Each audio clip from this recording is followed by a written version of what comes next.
Hello and welcome to this week's edition of the National Podcast, normally recorded in our studio at the Bishopbriggs Media Centre, currently recorded from our volunteers' homes.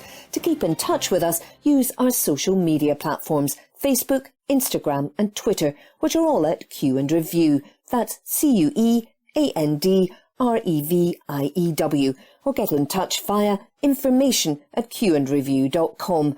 That's information@CUEANDREVIEW.com. Please like and share our podcasts and give us any constructive feedback. This article is from The National, date 20th May 2022, from the Politics section. Backroom deals by unionists show just how far Scottish Labour have fallen. By Richard Walker. It's hard to remember, but there was a time when the Labour Party saw it as part of its duty to speak up for Scotland and protect its people from the ravages of Conservative politicians determined to bring them low. Labour, then, was unchallengeable in Scotland. The party regularly won most Scottish seats in general elections, although even at its height it never matched the best electoral SNP performances of recent years. It ran most councils and most of the bigger councils. It portrayed itself as Scotland's champion throughout all the years of Conservative rule from Westminster. I remember Labour movement marches against the Tory poll tax, against financial cuts, against unemployment. At election after election, Scotland put its faith in Labour, despite the increasingly obvious fact that Westminster would never take properly Scotland's views into account, and simple arithmetic made it impossible to represent Scotland's best interests. And even as the argument began to take root that independence offered the only way for Scotland to influence its own future, Scottish Labour's ambition was to cling to power in a dysfunctional union rather than work for a fairer system. Labour, of course, will argue that it delivered devolution, resulting in the reconstitution of the Scottish Parliament and restoration of a carefully selected range of powers. However, devolution did not fundamentally alter the balance of power. The new arrangement was given by Westminster and could be taken away or changed by Westminster. The UK Parliament remained the sovereign power and in Labour's eyes would always remain so. The political landscape has of course changed since then. Today's Scotland is unrecognisable since the days of Labour dominance, and the Labour Party is unrecognisable too. This week, Nicola Sturgeon travelled to Washington to give the keynote speech on what was described as Scotland's role in securing European energy security. Reporting the trip earlier this month, The National said, as part of the talks, Sturgeon will look to offer insight into Scotland's role in tackling the global climate crisis, the benefits of transitioning to a greener economy, and what can be done to strengthen Scotland and Europe's energy security and self-reliance, particularly in relation to Russia's effect on the oil and gas industries. The event was hosted by the Brookings Initiative on Climate Research and Action, and a conversation was scheduled between the First Minister and Samantha Gross, Director of the Energy Security and Climate Initiative. Given Scotland's role in the oil and gas industry and its increasing role in renewable energy, you might think it entirely reasonable that it should be invited to contribute to this discussion. Indeed, in most countries in the world, it would be considered a privilege to be invited and regarded as an acknowledgement of its importance. Not in the UK, of course. The media reaction to the news was instructive. When the Tories described the First Minister's visit as an indie tour and accused her of promoting independence abroad at the taxpayers' expense, the unionist press used the claim in their headlines.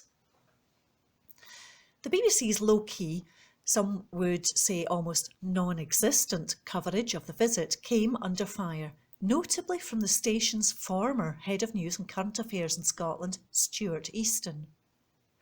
On right-wing TV channel GB News, Dan Wootton described the trip as a wasteful attempt to draw attention to the independence cause. Hopefully you'll indulge me if I point out here that coverage like this proves yet again the advantages of having a pro-independence mainstream media voice, such as The National, to report events such as the Washington trip in the proper context. Without it, newspaper readers, and despite falling circulations there are still many thousands of them, would have no alternative to a wall of unionist propaganda on front pages across the land.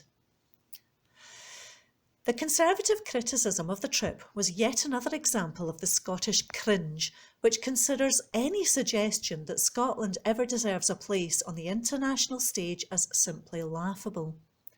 Tory constitutional spokesperson at Holyrood, Donald Cameron, seethed that the American visit was an example of the First Minister taking her eye off the ball when Scotland was facing a cost of living crisis, seemingly oblivious to the irony that said crisis was being botched by his own party. Among the outcry, copyright Daily Unionist, it would have been easy to miss a tweet from Frank McAveety, a Labour councillor in Glasgow and leader of Glasgow City Council from 2015 until 2017. He wrote, "The continuing and sad saga of woman who wandered around the fringes of COP26 a few months ago grabbing selfies and photographs, now on tour in Washington attempting the same shtick, it's a stunt." It was a desperate display of how far Labour has fallen that any sign of Scotland being taken seriously anywhere in the world has to be immediately held up to ridicule. Labour has every right to believe it would make a better fist of running Scotland than the SNP, but someone in its communications department must surely realise that denigrating the country so publicly and sneeringly is not the way to winning support for a party on which so many have turned their back. It's long past time to ask itself why so many of its former supporters would no longer touch the party with a very long stick. And before anyone argues that criticising Nicola Sturgeon isn't necessarily the same thing as criticising Scotland, they should bear in mind, 1, as the First Minister of Scotland, the country where COP26 was being held, no matter what crackpot argument Boris Johnson put forward to deny the obvious, Nicola Sturgeon surely had the responsibility to use an opportunity to raise the country's profile in the eyes of the world. 2, the fact is she did so remarkably well, should surely be celebrated than mocked. 3, to use COP26 and the Washington trip as political weapons against the First Minister, McAveety has first disparaged the very notion that Scotland had any right to be regarded highly at COP26 and at Washington. How else can he ridicule her ambitions to achieve that aim? Labour is now so desperate to score political points against the SNP that it regards any damage inflicted on Scotland as merely collateral in a wider tribal conflict. For proof, look no further than the party's disgraceful behaviour in the aftermath of the council elections earlier this month. After the scale of the SNP victory emerged, Scottish Labour leader Anna Sarwar emphatically ruled out coalition deals with other parties, either to keep out the SNP or to help it gain power in individual local authorities. To be honest, such a policy was itself pretty astonishing in that a Labour leader was admitting he would rather see the Tories running a council than work with the SNP to prevent it, but at least it had the benefit of consistency. The reality is that Labour has only been too happy to do deals with other parties, but only to damage the SNP. In South Lanarkshire, for example, Labour took control of the council with support from the Tories and the Lib Dems, despite the fact that the SNP was returned as the largest party. Yesterday, Labour took control of Stirling after Conservatives accepted its offer of the Provost's post in return for support. The party is also looking to run a minority administration in Fife, although the SNP won more seats. There was a time when Labour was clear about who represented the biggest threat to Scotland, and it wasn't the SNP. Since then, the Tories have not improved their performance. They have dragged us out of Europe against our will, inflicted untold damage on our economy, our export and many of our businesses. They have cut universal credit for our poorest families, who desperately need help. They have watched the cost of living crisis grow to dangerous proportions without lifting a finger to help in any meaningful way. If Labour truly think this is a party with which it should be doing deals and thus thwarting the democratically expressed will of the Scottish people just because it holds a grudge against the SNP, it should hang its head in shame. That article was by Richard Walker. This article is from The National, date 20th May 2022, from the News section. Scotland's 10 billionaires see combined wealth grow as cost of living crisis worsens. By Laura Webster. Scotland's 10 billionaires saw their combined wealth grow over the last year, the Sunday Times Rich List 2022 has revealed. The richest person in Scotland is fashion tycoon Anders Hall Poulsen, who owns popular brand ASOS. He is worth around £6.5 billion and saw an increase of £500 million since last year, the newspaper said. Meanwhile, owners of media firm DC Thomson, the Thompson family, have seen their fortune grow by £314 million since 2021. Also featuring on this year's Scottish list are new entrants, the Easdale brothers, who are worth about £1.3 billion. The pair were formerly directors of Rangers and have built their wealth through transport and property acquisitions. Half of the 10 saw their fortunes fall in the last year despite the headline figure. Glenn Gordon and family, who own spirits company William Grant and Sons, saw their wealth dip by about £200 million since 2021. Pharmaceutical giants Kiran Mazumdar, Shaw and John Shaw and family also saw their fortune fall by an estimated £400 million. The annual list reveals the wealth of the 250 richest people in Britain and published its 34th edition online on Friday. There are now 10 billionaires in Scotland, with head of Clyde Blowers, Jim McCall, coming in 11th place, having recently lost his billionaire status. Harry Potter author J.K. Rowling follows, with her wealth estimated to be around £870 million. Robert Watts, the compiler of the Sunday Times Rich List, said, Scotland's richest people have fared less well than those elsewhere in the UK, with half of this year's 10 Scottish billionaires seeing their fortunes fall over the past year. The combined wealth of the country's 10 billionaires is still up at nearly 2% on 2021. As the economy continues to work through the damage wrought by the pandemic, surging inflation and the disruption to markets caused by the war in Ukraine are now making the business environment difficult. Meanwhile, across the UK, most people are facing the biggest drop in living standards on record as the cost of living crisis hits hard. With inflation surging to 9%, the highest record since the Thatcher era, hundreds of thousands of people face being forced into destitution. Customer confidence is now weaker than at its lowest point during the global banking crisis or the COVID shutdown, as the cost of living pressures escalate, a long-running survey revealed on Friday. GfK's Consumer Confidence Index fell 2 points to -40 in May, its lowest score since records began in 1974. Pessimism is starkest in relation to the general economy, with consumer confidence falling to -63 looking back over the past year and -56 for the 12 months. That article was by Laura Webster.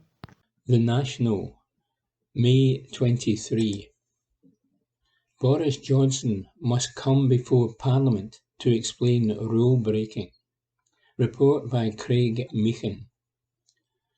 Boris Johnson must come before Parliament to explain his rule breaking after the Metropolitan Police concluded its investigation into Partygate, the SNP have said.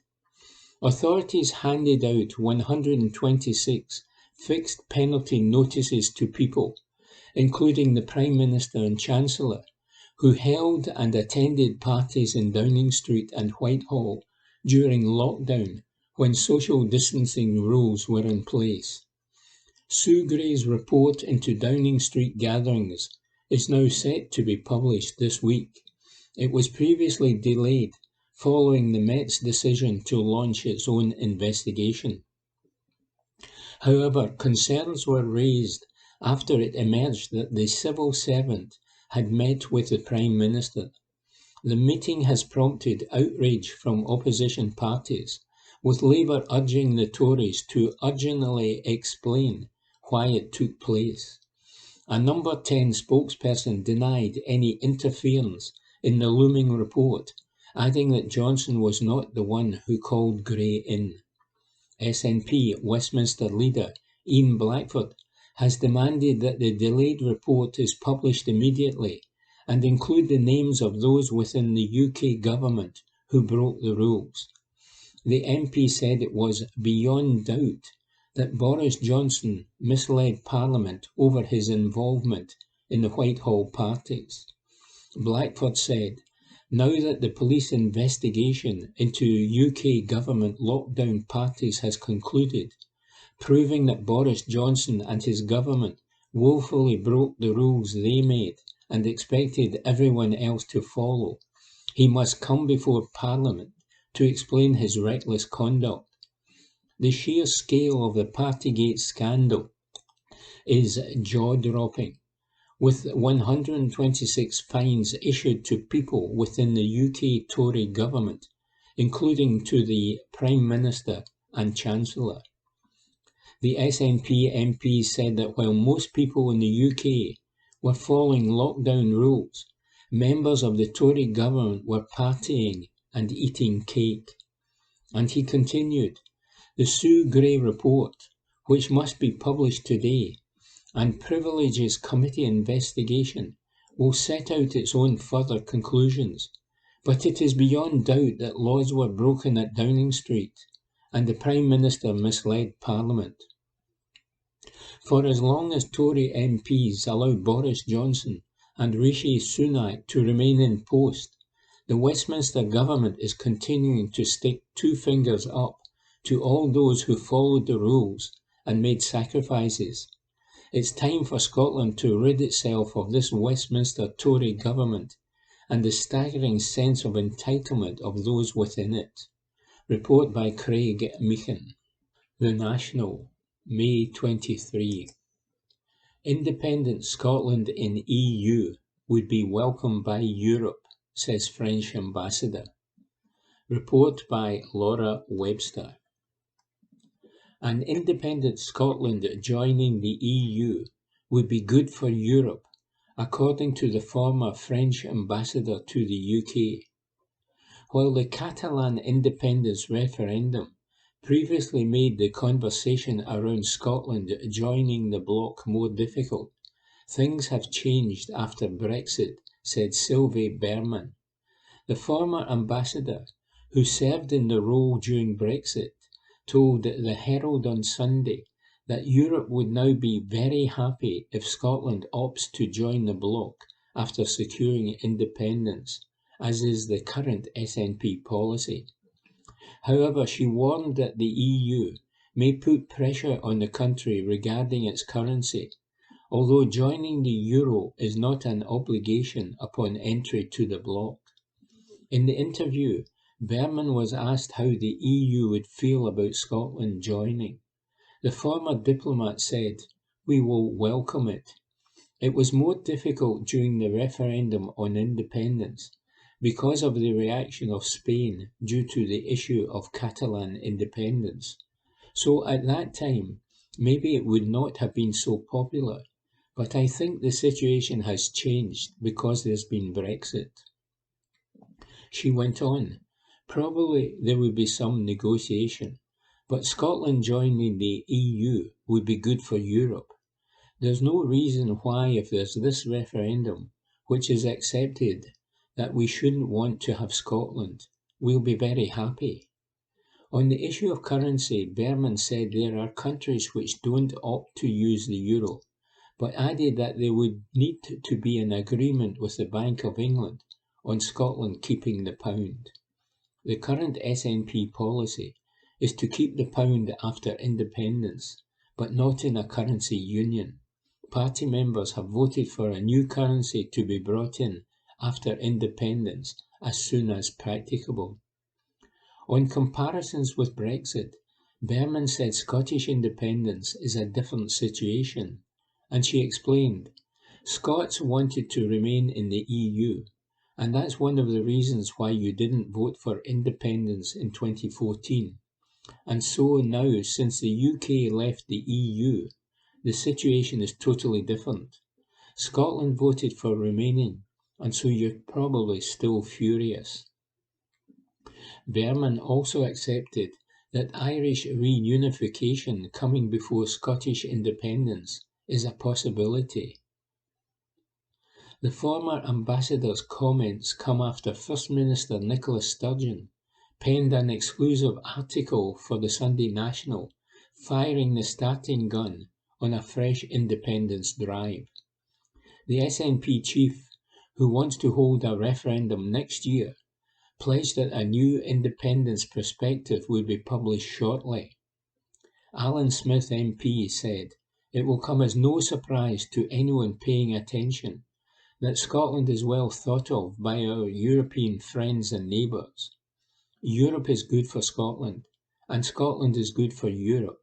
With the full powers of independence, Scotland can strengthen our bonds with our European neighbours and play our full part on the world stage." Report by Laura Webster. The National, May 23. Rees-Mogg accused of taking 4-day week after slating home workers. Report by Ninian Wilson. Jacob Rees-Mogg has been accused of taking a 4-day week after slamming workers who choose to work remotely. According to the Daily Record, a leaked email shows that Rees-Mogg, who is suspicious about working from home on Fridays, leaves his ministerial box in the office on that day. It comes after the Brexit Opportunities Minister left passive-aggressive notes on the desks of remote workers, which said, "Sorry you were out when I visited. I look forward to seeing you in the office very soon." SNP MP Pete Wishart said, "The hypocrisy is staggering. While Jacob Rees-Mogg has been quick to harass civil servants with notes on their desks, he must have forgotten to put one on his own as he rushes out for an early weekend." Rees-Mogg has been highly critical of remote working culture and has urged the rapid return of civil servants to their offices now that coronavirus restrictions have been lifted. The Tory minister joked people who work remotely during sunny weather might be heading off to watch cricket, and he said, "We're going to have to compare notes with the Met Office. We need to have the evidence on Lord's test matches and all that." Rees-Mogg also aimed a dig at the trade union that represents civil servants after it defended its members. He said, "There's a hard-working ethos in the civil service, unfortunately not represented by their trade union, which seems to want them to be in Tuscany to call into work. However, serious questions are now being raised over the Tory minister's work ethic following the leaked email. The end of the email says, "The minister does not take a box on Fridays." The box refers to the red boxes that ministers use to carry official documents and the work they need to carry out. This follows barbed comments from Rees-Mogg civil servants not being in the office on this day. May 23. The National. Sturgeon says, "I've been knocked for 6 by nasty COVID." Report by Abby Garton-Crosby. Nicola Sturgeon says she's been knocked for 6 over the weekend after testing positive for COVID-19. The First Minister revealed she had been experiencing mild symptoms on Friday evening, stating she would hopefully be back out and about later this week.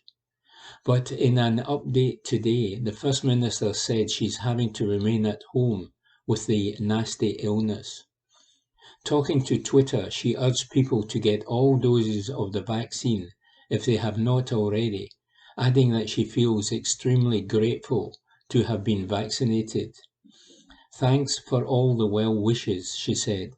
"The virus has really knocked me for 6 the past couple of days. So while I hope to be back fighting fit very soon, I'm having to stay at home for now." Once again, this time from personal experience, please do get all doses of vaccine if you haven't already. COVID can be nasty, and vaccination protects against much more serious illness. Right now, I'm feeling extremely grateful for that.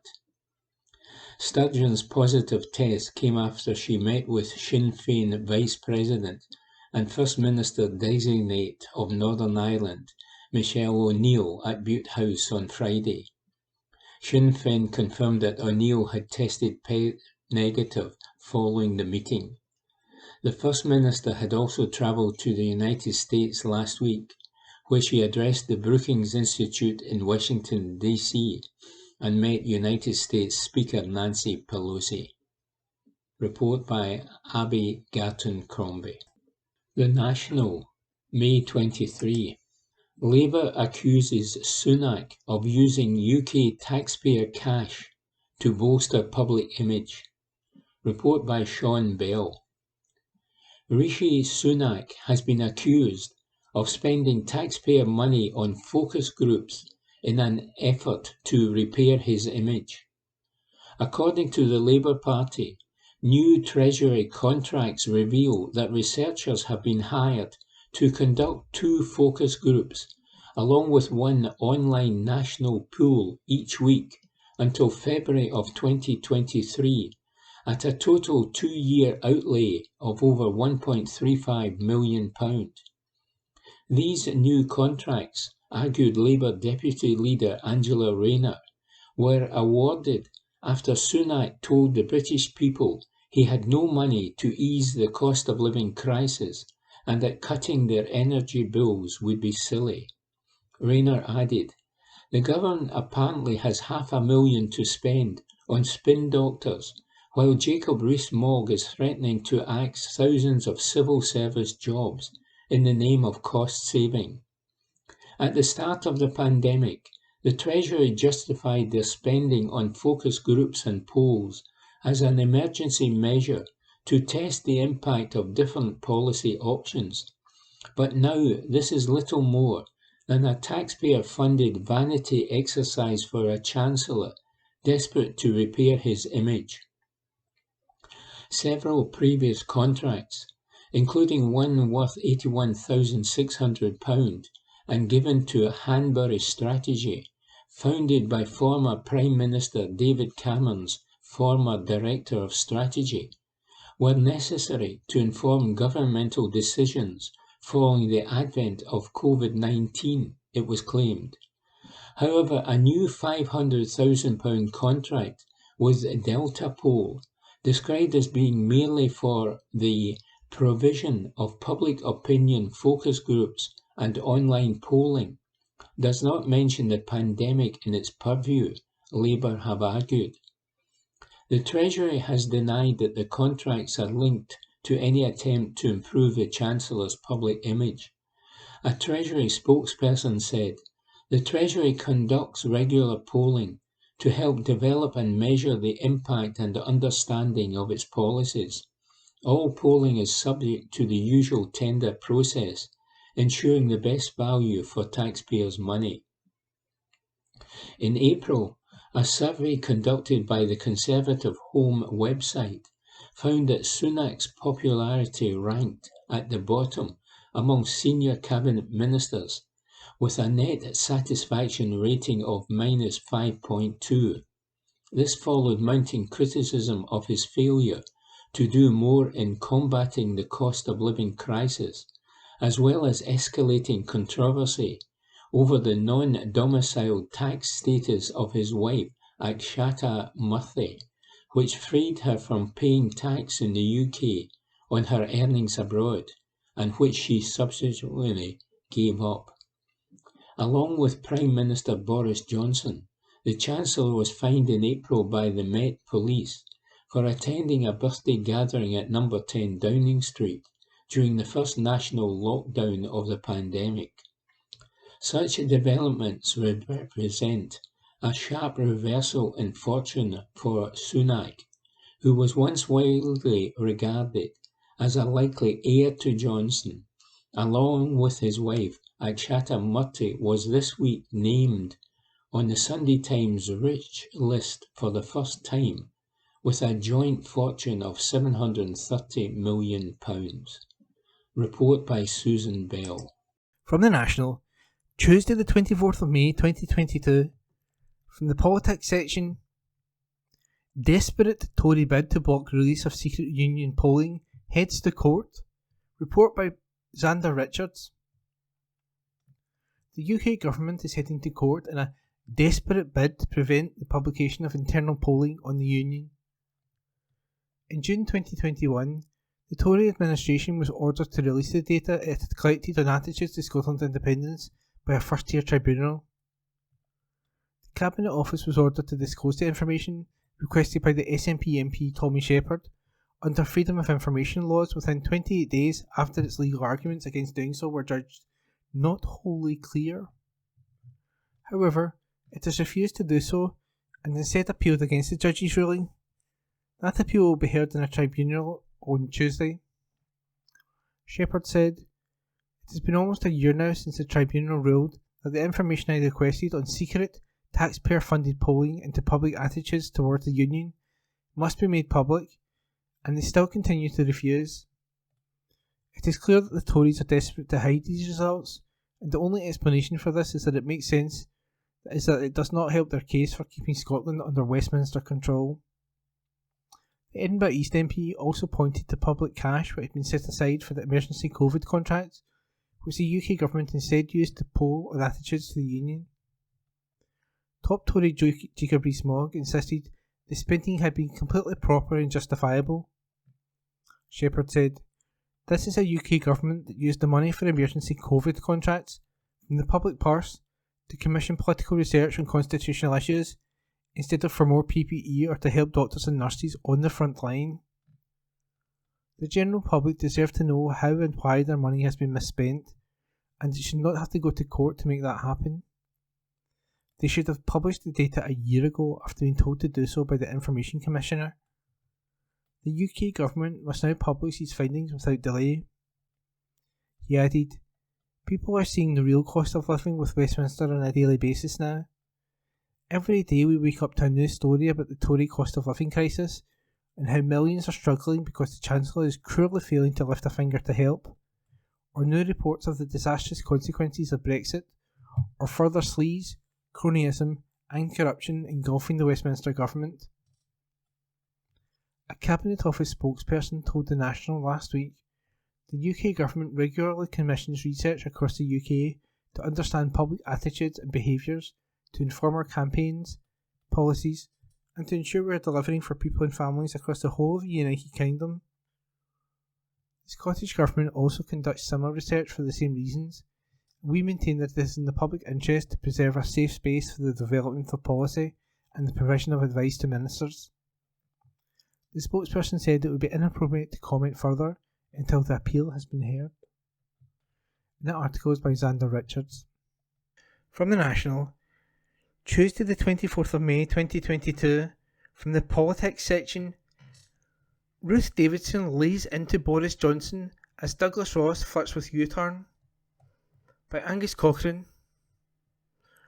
Ruth Davidson has declared Boris Johnson's position untenable after pictures were published of the Prime Minister partying at a Downing Street leaving do during lockdown. The former Scottish Tory leader has piled further pressure on Douglas Ross to again reverse his position on whether Johnson should resign. The images showing the Prime Minister raising a glass, obtained by ITV News, were taken at a do for departing Communications Chief Lee Kane on 13th of November 2020, just days after Johnson had ordered a second national lockdown in England. Asked last December in the comments whether there had been a party in Number 10 on that date, the Prime Minister said no and added he was sure the rules were followed at all times. Opposition leaders say Johnson has undeniably lied to Parliament.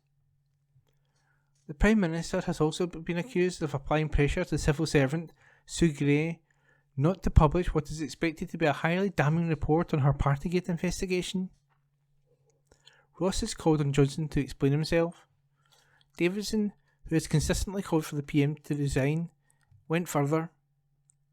She told Channel 4 News on Monday evening, "There is now photographic evidence that when the Prime Minister stood up in Parliament and was asked directly, 'Was there a party in Number 10 on this date?' and he replied no, he lied to Parliament. I don't think his job is tenable and his position is tenable. The office of Prime Minister should be above being traduced by the person who holds it." Speaking to the BBC, the Baroness added, "We should not be ashamed of holding those we elect to high office, those that we put in leadership positions, to holding them to a higher standard. I think the public won't forget. They know what they were doing that November. They know what they gave up and what they sacrificed, and what they were asked to sacrifice, while this man who was in charge and telling them to make all these sacrifices was holding up a glass of champagne in a room that was littered with empty bottles of wine, making a toast, making a speech and encouraging people to meet and socialise, knowing that he'd be on television saying that it was against the rules. I don't think the voters of this country will forget that in a hurry." Facing pressure to revert to a tougher stance on his Westminster boss, Ross did not accept an invitation to speak on the BBC's Good Morning Scotland on Tuesday. He said on Monday, "These images will rightly make people across the country very angry. The Prime Minister must outline why he believes this behaviour was acceptable. To most, these pictures seem unjustifiable and wrong." Meanwhile, the Metropolitan Police is facing questions as to why Johnson was not fined in relation to the event when photographs showed him, drink in hand, alongside a table strewn with food and wine bottles.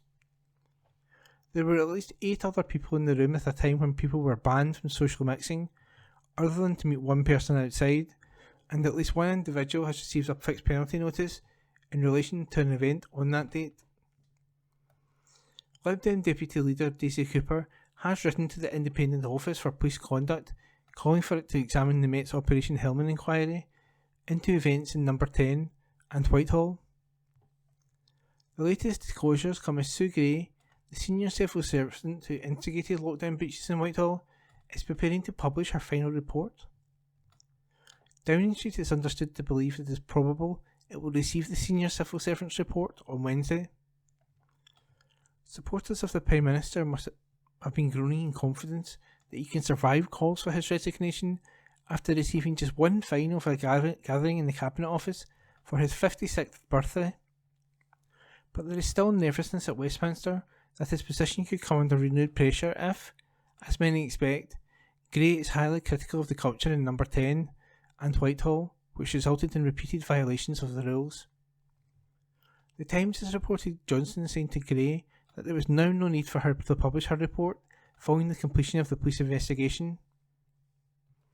The paper quoted a Whitehall source as saying, "He asked her was there much point in doing it now that it's all out there." There was no immediate comment from Number 10.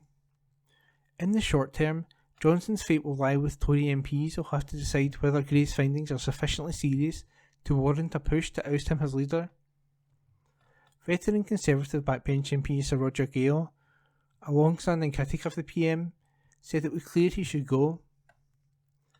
It's absolutely clear that there was a party, and he attended it, that he was raising a glass to toast one of his colleagues. And, therefore, he misled us from the dispatch box. And, honourably, there is one answer, he told Times Radio. A Number 10 spokesman said, the Cabinet Office and the Met Police have access to all information relevant to their investigations, including photographs. The Met have concluded their investigation, and Sue Gray will publish her report in the coming days, at which point the Prime Minister will address Parliament in full. And that was a report by Angus Cochrane. From the National, Tuesday the 24th of May 2022, from the news section, MPs demand Foreign Office Chief's exit over deep failures on Afghanistan evacuation, by George Gaynor. Afghan allies and British soldiers were utterly let down by deep failures of leadership in the UK government during the evacuation from Kabul, MPs have said, as they demanded the resignation of the Foreign Office's top civil servant. A scathing report published today calls for Sir Philip Barton to consider his position over a determination to avoid unearthing the facts during an inquiry by the Cross-Party Foreign Affairs Committee. Then Foreign Secretary Dominic Raab and Barton's failure to return from holiday, as Kabul fell in August last year, marked a fundamental lack of seriousness, grip or leadership, the MP said. Leaders at the Foreign, Commonwealth and Development Office, FCDO, were told to be ashamed that civil servants had to risk their careers by blowing the whistle to unearth the appalling mismanagement of the crisis as the Taliban swept to power. The MPs also said they are yet to hear a possible alternative explanation to Prime Minister Boris Johnson approving the controversial evacuation of the Nowzad animal charity. The committee said the withdrawal was a disaster and a betrayal of British allies that would damage the UK's interests for years to come. Ministers were accused of having a total absence of a plan for Afghans who supported the British mission, despite knowing for 18 months that the evacuations may be necessary if the US withdrew its troops. The hasty efforts to select individuals for airlift was poorly devised, managed and staffed, with a lack of clarity causing confusion and false hope among our Afghan partners who were desperate for rescue. They, and the many civil servants and soldiers working hard on the evacuation, were utterly let down by deep failures of leadership and government, the committee said. The FCDO was accused of giving intentionally evasive and often deliberately misleading responses to the committee's investigations. Barton displayed a worrying lack of knowledge of the department he leads and a determination to avoid unearthing the facts, the MP said. Conservative MP Tom Tugendhat, who chairs the committee, said, the UK's part in this tragedy exposes a lack of seriousness in achieving coordination, a lack of clear decision making, a lack of leadership and a lack of accountability. While junior officials demonstrated courage and integrity, chaotic and arbitrary decision making runs through this inquiry. The government issued a statement defending staff working tirelessly to evacuate more than 15,000 people from Afghanistan in a fortnight. This was the biggest UK mission of its kind in generations and followed months of intensive planning and collaboration between UK government departments, a spokesman said. We carried out a thorough review to learn the lessons from our withdrawal from Afghanistan and have drawn on many of the findings in our response to the conflict in Ukraine, including introducing new systems for managing correspondence. And that was an article by George Gaynor. From the National, Tuesday the 24th of May 2022, from the news section, pictures emerge of Boris Johnson drinking during lockdown at boozy party, by Hamish Morrison. Pictures showing the Prime Minister drinking at a party during lockdown and raising a toast have been published. The images, obtained by ITV News, have been released online and showed Boris Johnson holding a glass in the air at one point to a room full of other people during what is believed to be a leaving party on November the 13th, 2020. They also show bottles of red, white and sparkling wine on a table alongside a bottle of hand sanitizer and one of the traditional red ministerial briefcases. One shows the Prime Minister with his arm aloft, apparently making a toast. The other participants have been blurred out of the pictures by ITV. Also on the table before Johnson and the other participants are empty glasses of wine, a takeaway food box, what appears to be a bottle of spirits, biscuits and crisps. The event is reported as being held in honour of the departing Communications Director Lee Kane, and the pictures show 8 people standing close together, not including the photographer. Ian Blackford, the SNP's Westminster leader, said, "These pictures clearly show, as the police investigation concluded, that parties did indeed take place at Downing Street during lockdown, and that the Prime Minister was there. It is sickening." Boris Johnson told us firstly that no parties took place during lockdown. Then he said he wasn't at them, and that he was angry about them. He is a serial liar and cannot be allowed to get away with it.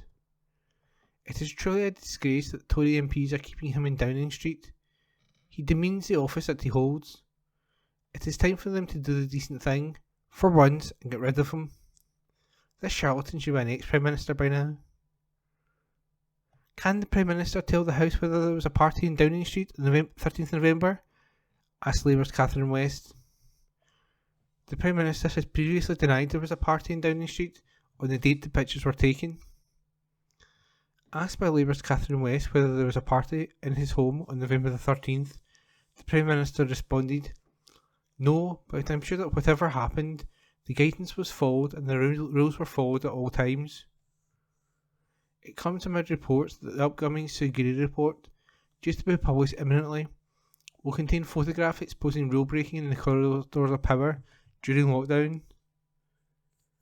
A Number 10 spokesperson said, "The Cabinet Office and the Met Police have had access to all information relevant to their investigations, including photographs. The Met have concluded their investigation, and Sugiri will publish her report in the coming days, at which point the Prime Minister will address Parliament in full." The Metropolitan Police confirmed last week they had wrapped their investigations into Downing Street lawbreaking during the pandemic. Scotland Yard handed out 126 to 83 people, including the Prime Minister, wife Carrie Johnson, and Chancellor Rishi Sunak. The event pictured is not one the Prime Minister was fined for, though the Daily Mirror reports the party was instigated by Johnson, who poured out booze for others. England had been plunged into strict lockdown following a rise in COVID-19 cases just 8 days before the photographs were taken. Johnson will face MPs following the fresh revelations on Wednesday for Prime Minister's questions. He's also going to be subject to a Privileges Committee investigation into whether he lied to Parliament about knowingly breaking the rules. Photo evidence is thought to make it harder for the Prime Minister to argue he was not aware he was acting illegally. And that report was by Hamish Morrison.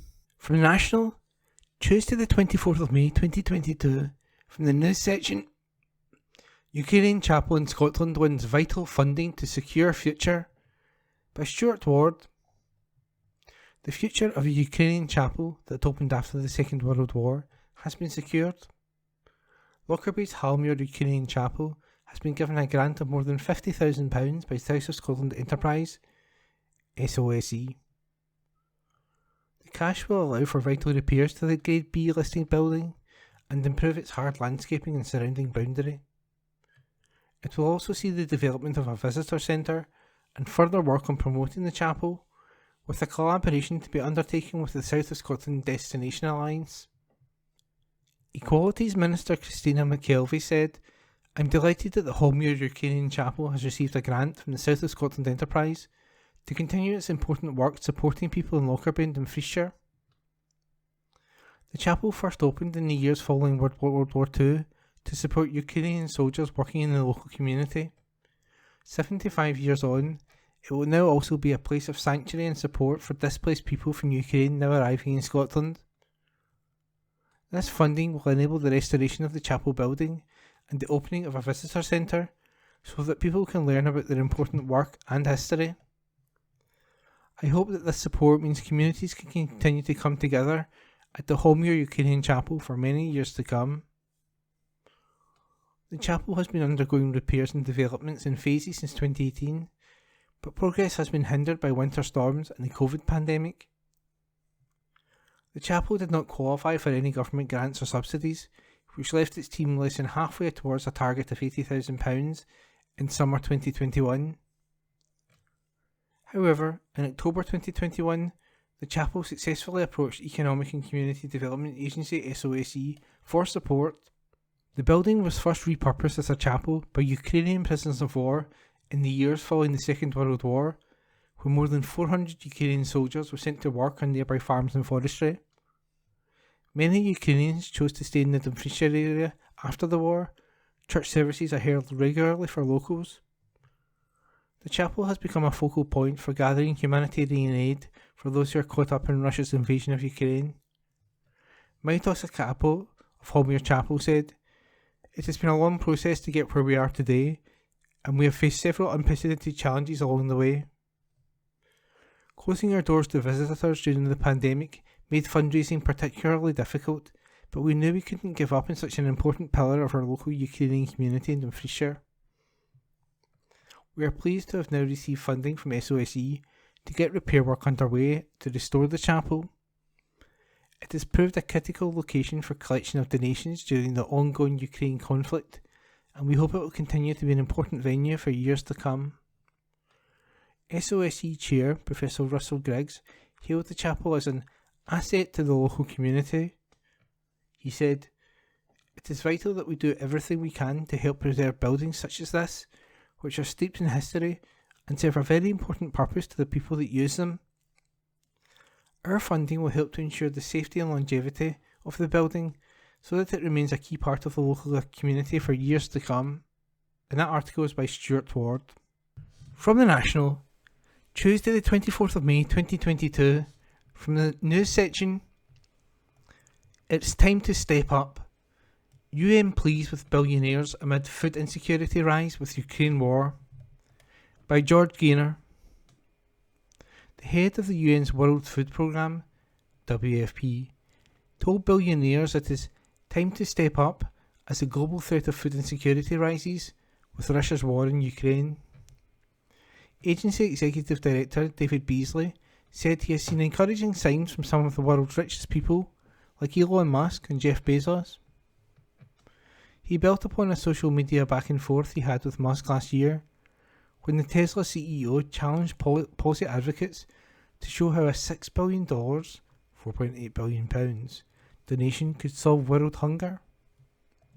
Since then, Musk put $6 billion into a foundation, but everybody thought it came to us, but we ain't gotten any of it yet, so I'm hopeful, Beasley said at the World Economic Forum in Davos, Switzerland, where some of the world's biggest elites gathered. "I don't know what it's going to take," he said of Musk. "We're trying every angle, you know. Elon, we need your help, brother." Musk and Bezos did not immediately respond to emails or other messages seeking comment. Musk, the world's richest man, donated about 5 million shares of company stock worth roughly $5.7 billion, £4.5 billion, to an unidentified charity in November, according to a regulatory filing. It came after Musk tweeted in late October that he would sell $6 billion, £4.8 billion, in Tesla stock and give the money to the World Food Programme if the organisation could show how the money would solve world hunger. The UN Securities and Exchange Commission filing did not name any recipients of Musk's donation. Beasley said yesterday his message was not just to those two high-profile tech mavens, but other billionaires too.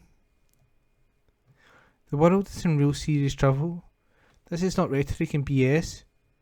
Step up now, because the world needs you," he said. Ukraine and Russia together export a third of the world's wheat and barley and half of its sunflower oil, while Russia is a top supplier of fertiliser that has surged in price. The Kremlin's forces are accused of blocking Ukrainian ports, and the interruption of those affordable food staples is threatening food shortages and political unrest in countries in Africa, the Middle East and Asia. The threat to the global food supply has been a pressing concern for officials. UN Secretary General Antonio Guterres said last week that he was in intense contact with Russia and other key countries and is hopeful of an agreement.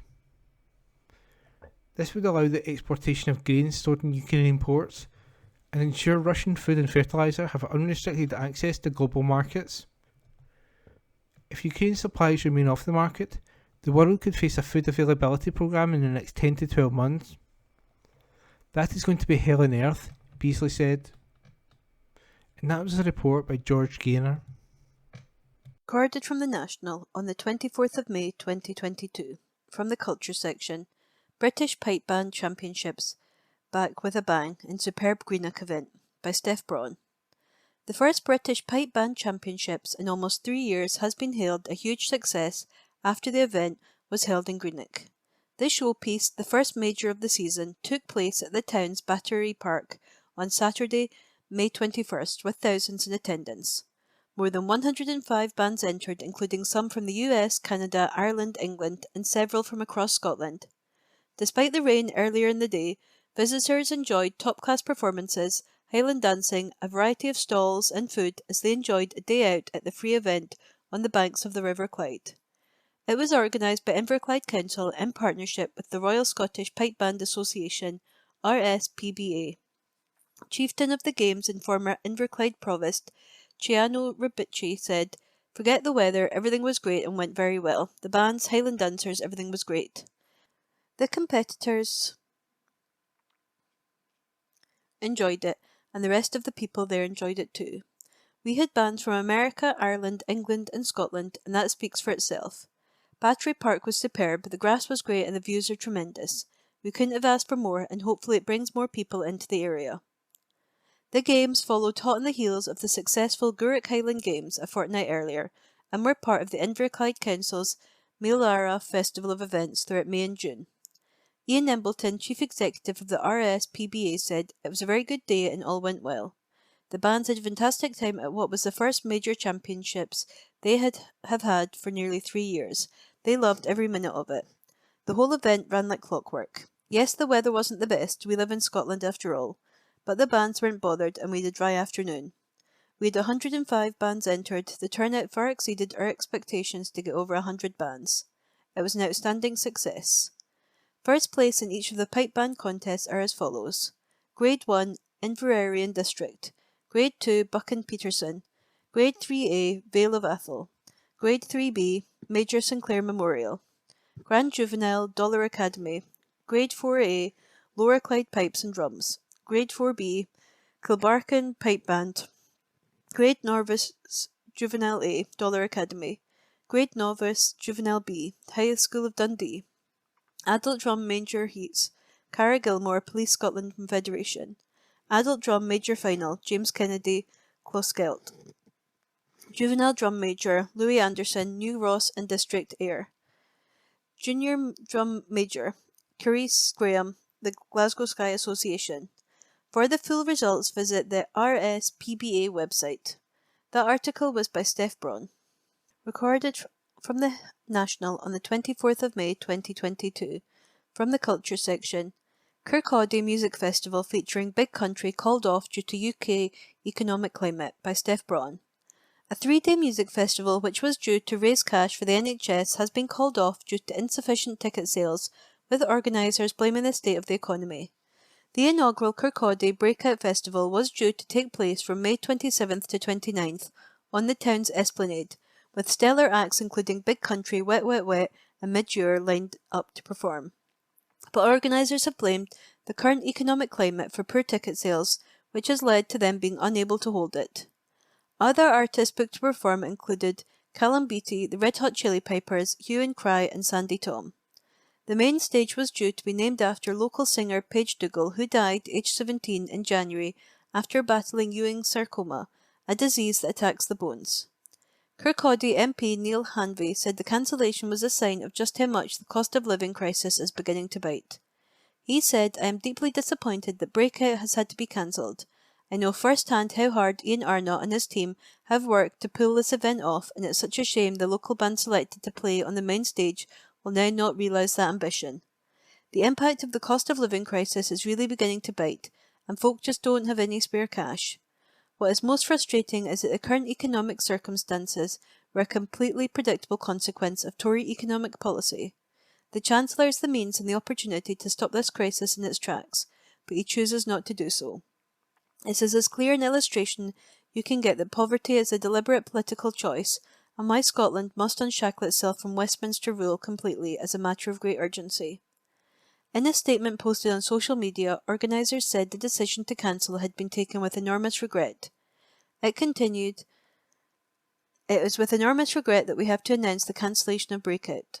The current economic climate has contributed to a level of ticket sales that make the live events unviable. We would like to offer all our thanks to the band's partner agencies and suppliers who have continued to give us their full support right to the last minute.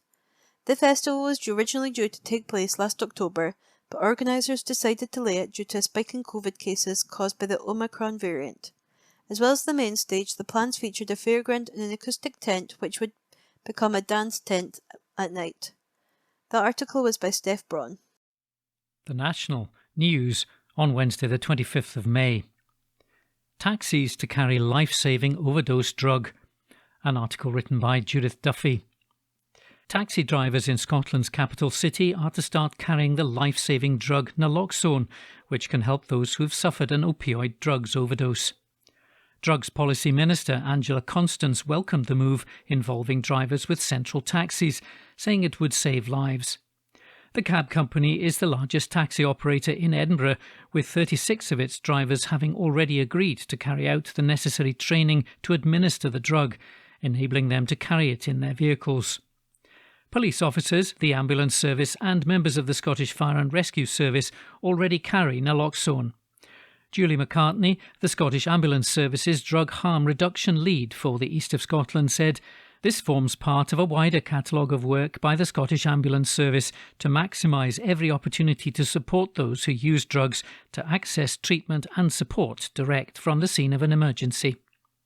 An article written by Judith Duffy. The National News on Wednesday the 25th of May. Third Scots Osprey chick hatches. An article written by Lewis McKinley. The last of 3 osprey chicks has hatched at the Loch of the Lowes Wildlife Reserve in Perthshire. The final egg hatched at 7:46 p.m. on Monday after a small hole was spotted in its marbled egg the previous evening. After hatching, male osprey LM12 returned to the nest with a perch to feed his newly hatched family. Unfortunately, LM12 has sustained an eye injury, which is believed to be minor, but will be monitored over the coming weeks. Sarah Rasmussen, Perthshire Ranger for the Scottish Wildlife Trust, commented, "It's fantastic that all of NC0's eggs have hatched this season. Our team of staff and volunteers have worked around the clock to ensure the ospreys can breed successfully without being disturbed. It's immensely satisfying to know that the long days and nights protecting the nest have paid off, and ongoing monitoring will contribute to the next step in the chick's remarkable journey. We'll continue to keep an eye on the young ospreys as they grow, and hopefully all 3 youngsters will successfully fledge and migrate south at the end of the summer." Ospreys have only started to recover in numbers since the 1960s, after they became extinct in Britain for much of the 20th century. According to the RSPB, the osprey recolonised in 1954 after Scandinavian birds migrated to the UK.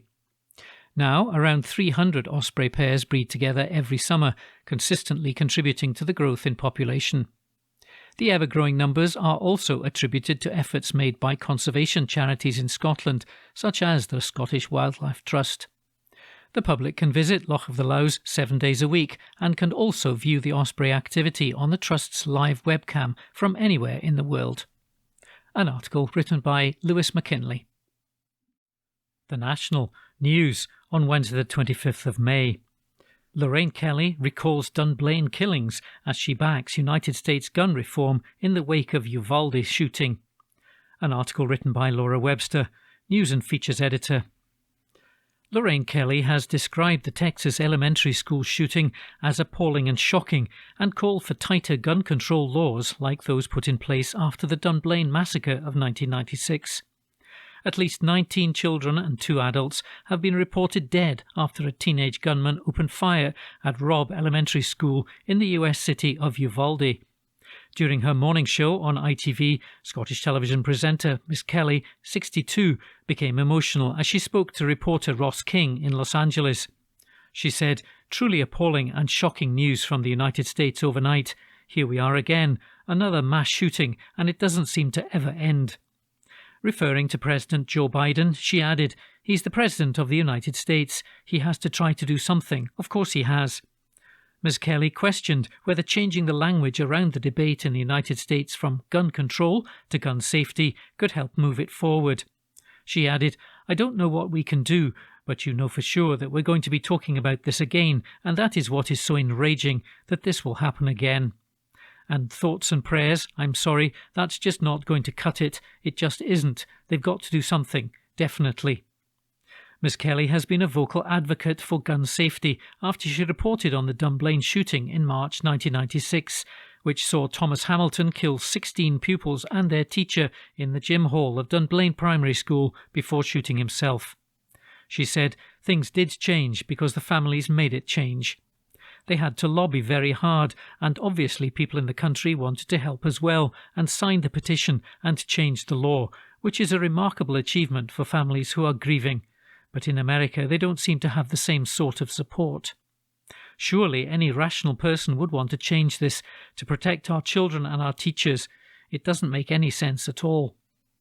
The Texas shooting is the deadliest at a US primary school since the infamous Sandy Hook shooting in Newtown, Connecticut, in which 20 children and 6 adults were killed almost a decade ago.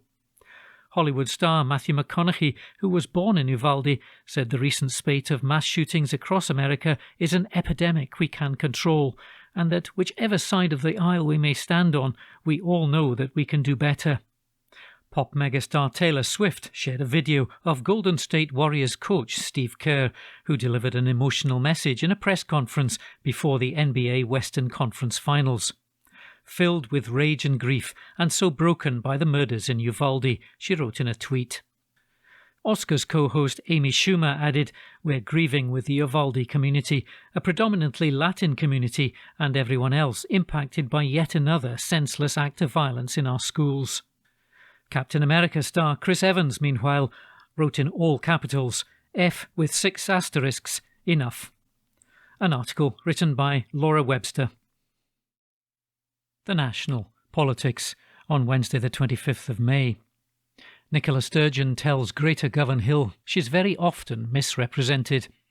An article written by Xander Richards, political reporter.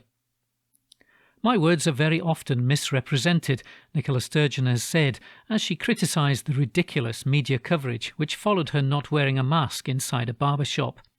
The First Minister made the comments while speaking to Greta Govan-Hill, a free quarterly magazine from her Holyrood constituency, as part of a wide-ranging interview touching on trans rights, the Ukraine war and UK immigration policy, amongst other things. Ms Sturgeon had previously promised to speak to the local publication during 2021's Govan-Hill International Festival, arranged by the Govan-Hill Bath Community Trust. The SNP leader was grilled by a group of young people learning journalism skills with the magazine thanks to funding from the National Lottery and a community grant from KFC. Rhiannon Davis, Greta Govan-Hill's founding editor, told The National the young interviews had been given free rein with their questions, which led to a good range of topics being covered. Ms Davis said the magazine had been directed and led locally since it was first conceived in 2019 and printed in 2020, and that it would not have fit its ethos to have anyone but people from the community quiz the First Minister. Asked about trans rights, with Southside Central having recently elected Glasgow's first trans councillor, Ms Sturgeon said she believed there was a very vocal minority, which meant the debate around the topic was often overstated. The SNP leader said she believed that both in society in general and in her party there was a consensus in favour of gender reform. She added, "I accept that concerns come from a place of sincerity, but there are others trying to weaponise this debate for reasons of transphobia. I've been a feminist for as long as I can remember, and I get very frustrated at the suggestion that standing up for trans rights is somehow denigrating women's rights." Ms Sturgeon said there were many other threats to women's rights right now, pointing to the battle around abortion in the United States. Elsewhere, the First Minister also said there were parallels between how women were treated during the witch trials and how they're received on social media today. Asked about her apology to the women tried and killed for witchcraft, Ms Sturgeon said, "Obviously women are no longer tried for being witches, but with the abuse that women get on social media and in society generally, and the way in which women in the criminal justice system are often treated and misunderstood, I do think there are still parallels. I think recognising some of the historic aspects of this helps us to feel what we need to do to continue to sort things out."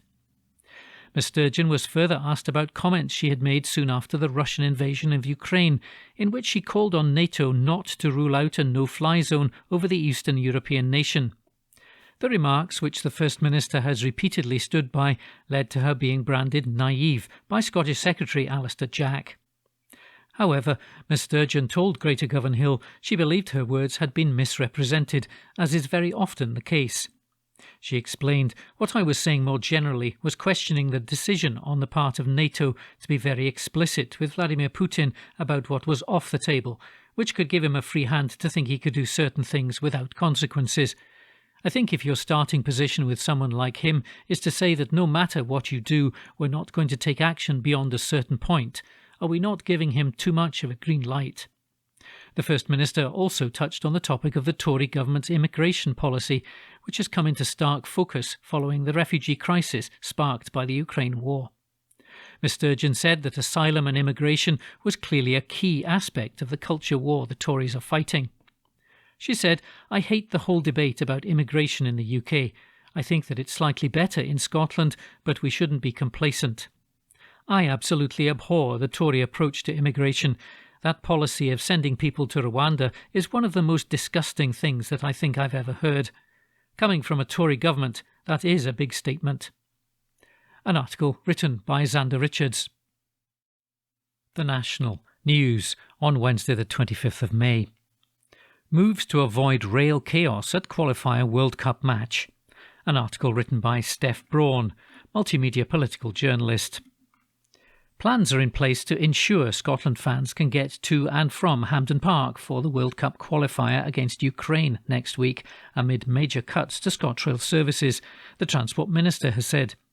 Jenny Gilruth was questioned in Holyrood yesterday about ScotRail's temporary timetable, which was launched this week amid a pay dispute between ScotRail bosses and railway unions.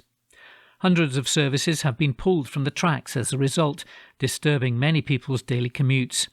And football fans are particularly anxious about how cuts could affect their ability to get back home after Scotland's crucial World Cup playoff match on Wednesday, June the 1st.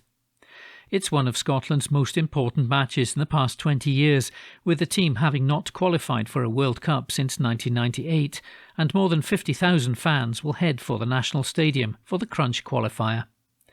But services from Glasgow to Dundee and Aberdeen will already have ended before the crucial World Cup playoff match has even kicked off at 7:45 p.m, and Edinburgh-based members of the Tartan Army will be unable to get home if the game goes to extra time, as the last train from Queen Street to Waverley leaves at 10:15 p.m. There are also no services from near the stadium in Mount Florida to Glasgow city centre around the time the game is due to end. But Ms Gilruth said she's been assured plans are in place to get fans back safely and details will be publicised soon. She said, "I do understand the concerns of supporters planning to attend the Scotland match. This is, of course, Scotland's most important game in a long time, and we want to ensure supporters get to and from the match on public transport, including using bus services. I would note that the last train from Glasgow to Aberdeen would have been at 21:40 before the timetable changes, so this still would not have been late enough to get people back. I asked ScotRail for an update on this last Friday, and they've assured me plans are in place and they will publicise details of this in due course, and I'll be meeting with them tomorrow to discuss this and get updates on the negotiations with ASLEF." About 700 train services a day were axed on Monday the 23rd of May. The summer 2022 timetable had about 2,150 weekday services, but this has now been reduced to 1,456 in the temporary timetable. Train Drivers' Union ASLEF is balloting members for a strike action after rejecting a 2.2% pay offer. The RMT union, which covers other rail workers, has also announced it will hold a strike ballot over pay. MSP Tess White asked Ms Gilruth if discussions had taken place with sports and events sectors in light of the temporary timetable being introduced. Lib Dem MSP Willie Rennie raised concerns about the Open due to take place in July in St Andrews, while Tory MSP Jeremy Balfour expressed his fears about people falling out of attending the Edinburgh International Festival because they may not be able to get back home. Ms Gilruth said she hoped the dispute would be resolved by the summer, adding, "While we want the temporary timetable to be in place for as short as time as possible, engagement is also ongoing with individual events as required." An article written by Steph Braun. The National News on Wednesday the 25th of May. Former officer claims Bayou left her fearful and scared. An article written by Jane Cassidy. A former police officer ran from Sheku Bayou after being overwhelmed by terror before falling to the ground with a blow to the head, the inquiry into his death heard. Nicole Short said she felt fearful and scared when she arrived at the scene in Kirkcaldy on May the 3rd, 2015. She claimed later that she had a genuine belief that he was going to get up and finish me off. An inquiry into the circumstances of Mr Bayou's death and whether race was a factor is taking place in Edinburgh. Miss Short, who is 5 foot 1 inch tall, was one of the officers responding to calls that Mr Bayou, 31, was carrying a knife at the town's Hayfield Road just after 7 a.m. She cried briefly before giving her evidence. The inquiry's senior counsel, Angela Graham QC, read out part of a statement from Miss Short. She told the inquiry, "I just felt because of my build, essentially, if I was to get stabbed, it will probably increase chances of it being fatal." Describing how she arrived at the scene on Hayfield Road, Miss Short said, "I was fearful, I was scared. I felt like my priority was to deal with what was in front of me." Miss Short said she saw Mr Bayou walking away from 2 other officers after they had sprayed him, wiping it away from his face like it was water. She said Mr Bayou was unresponsive, saying it was like he was on a mission. She claimed his muscles were massive, they were bulging out of his top. Miss Short, who is 36, said that when she drew her baton and ordered Mr Bayou to get on the ground, he shouted, "F with 3-star, ing, come on then," and began boxing, skipping towards her. She said Mr Bayou then moved towards her, and as he got close to her, she said she instinctively ran away. "Being completely overwhelmed with terror is the best way I could describe it." She said she felt an almighty blow to the back of her head and fell to the ground. Another officer picked her up by the stab vest and told her to go back to the van, and she was later taken to hospital, she said. She told the inquiry she saw Mr Bayou lifting 3 officers off the ground as they struggled with him. However, she claimed the level of restraint shown by officers against Mr Bayou was completely in line with his actions. When asked whether her colleagues would have employed the same tactics if Mr Bayou had been white, Miss Short said, "The colour of his skin had no bearing on how we reacted to that call whatsoever." Yesterday morning, supporters of Sheku Bayou's family took the knee outside the inquiry. The group gathered outside Capitol House in Edinburgh as members of the 31-year-old's family arrived to watch the proceedings. Mr Bayou's mother, Aminata Bayou, and his sister, Caddy Johnson, arrived yesterday morning to chants of Black Lives Matter and No Justice, No Peace, No Racist Police from about 50 protesters, who Aminata Bayou thanked for their solidarity. Present with the family was their lawyer, Amma Anwar. Speaking about Mr Bayou's family, Mr Anwar said they've been fighting for justice for some 7 years now, and this struggle is not over. When Sheku died in police custody 7 years ago, he was a 31-year-old man. He was unarmed, which we know is factually correct. He was walking down the street. Police had been called to an incident after they received reports that a black man had been acting erratically and carrying a knife. When the police arrived, Sheku was unarmed. People should know that up to 7 police officers were involved in the restraint of Sheku Bayou. His family at the time didn't ask for anything special. They asked for justice. Justice should be a right and not a privilege. The family spoke some 2 weeks after Sheku died.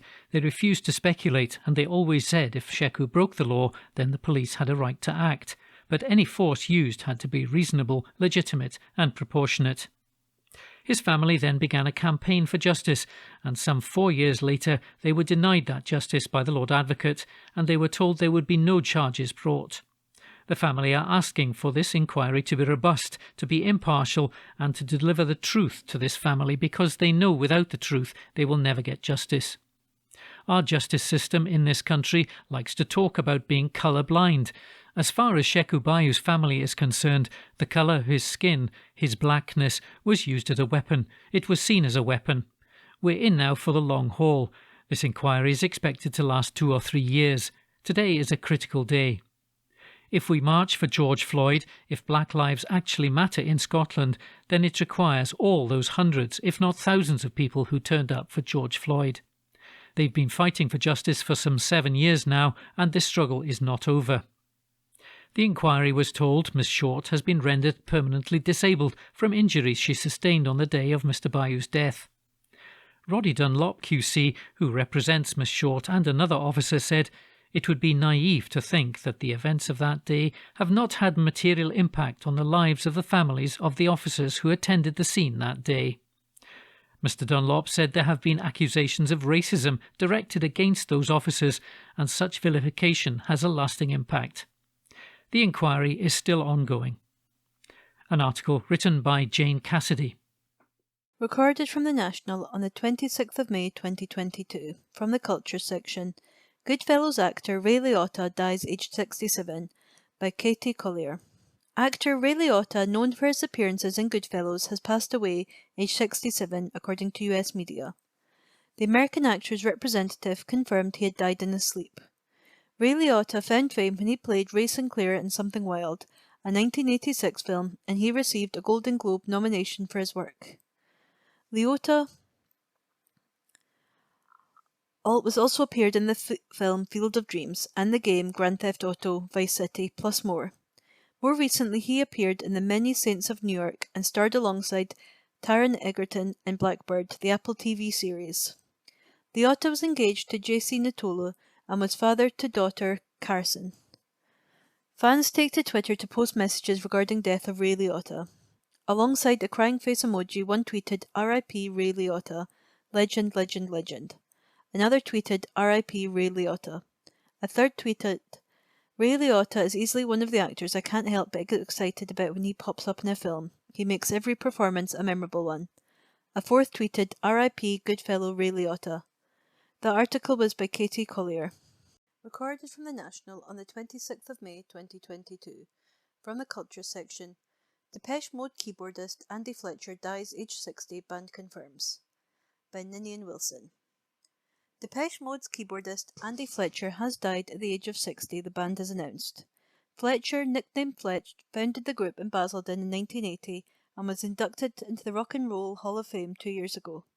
In a statement, Depeche Mode said, "We are shocked and filled with overwhelming sadness with the untimely passing of our dear friend, family member and bandmate. Fletch had a true heart of gold and was always there when you needed support, a lively conversation, a good laugh or a cold pint." Lol Tolhurst, drummer with The Cure, shared a heartfelt tribute to Fletcher after news of his death broke. "Very sad news today. Andy Fletcher of Depeche Mode has passed," he tweeted. "I knew Andy and considered him a friend. We crossed many of the same pathways as younger men. My heart goes out to his family, bandmates and DM fans. R.I.P. Fletch." The article was by Ninian Wilson. And that was this week's The National podcast, normally recorded in our studio at the Bishopbriggs Media Centre, currently recorded from our volunteers' homes with the publisher's kind permission. Thanks for listening.